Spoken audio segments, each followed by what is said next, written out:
All right, example 6, calculating the maintenance cost of a car tyre. Now, obviously, you've got other things that you have maintenance costs for, but we're looking at car tyre at the moment. So, unfortunately, when you buy a car, that's not the end of it. You have costs that are going to come in every now and then. For instance, earlier this week, I was driving home. Actually, it was on the weekend. I was driving home after the barbecue I did for cadets, and my car had a check engine light come on.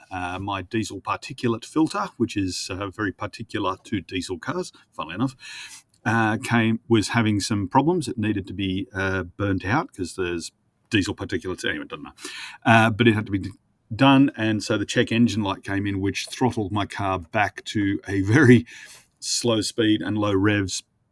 So I got home, but then had to bring it in to get serviced and drive in at 60 kilometres an hour. So that was really fun.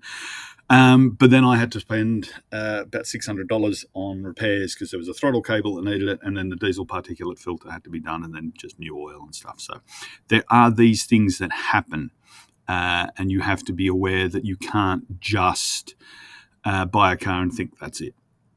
This one has a set of tyres for $640, which in this day and age, to be fair, is very cheap.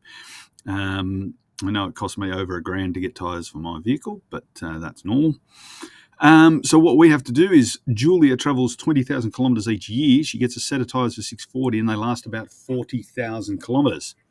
So what we want to work out is how much this is going to set her back, or the cost of it per kilometre and per year. So let's start with part A. We're going to do it per kilometre.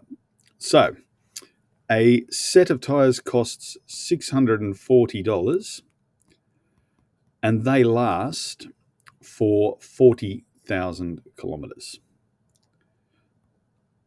So she's paying $640 per 40,000 kilometres. So you're going to literally go, well, $640 divided by 40,000, and you are going to get a relatively small number.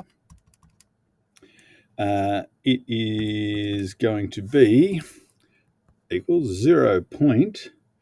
I'm dollar signs because I'm doing it in dollars. 0.016 cents per kilometre.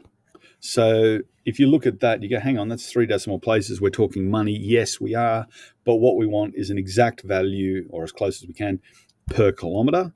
So it is 0.016 dollars per kilometre, which you could then write, well, that's 1.6 cents per kilometre. We wouldn't normally write it like that. We'd normally do it this way. But that is the cost per kilometre. The next one is per year. That's a bit easier. We have $640, and that lasts for 40,000 kilometres. So 1 year equals 20,000 kilometres. So the tyres last for 40,000 kilometres. So what we'll do is we'll go, well, how long is that? So we do the 40,000 divided by the 20,000, and that will equal 2 years. So the tyres last for 2 years. And so therefore she's paying $640 per year, and she's doing it for 2 years, which means we're going to divide it by 2. So 640 divided by the 2 will give us $320 per year. Hope that makes a bit of sense. The tyres, she only travels 20,000 kilometres a year, which means it'll take her 2 years to go the $40,000, which means every 2 years she's got to spend the $640, which means she's spending $320 per year on tyres. All good.